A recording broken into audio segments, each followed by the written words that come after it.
မျိုးစားစုံနဲ့ကိုယ်တိုင်းပြုတ်စားလို့ရတယ်ခေါက်စစ်ပြုတ်စားလေးကိုမမဝိုင်းနဲ့ဖက်နဲ့တူတူသွားခဲ့တယ်ပပကဒီနေ့ဒီလူကျ express instant noodle shop ကိုရောက်နေရပါ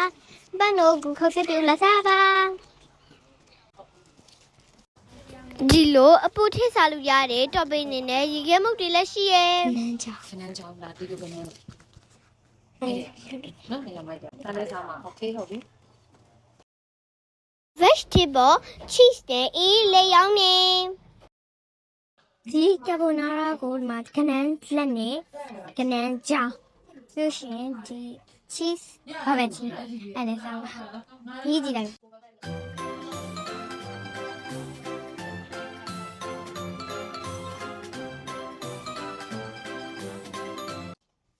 cheese ရတာပါတော့အရင်ကောင်းတယ်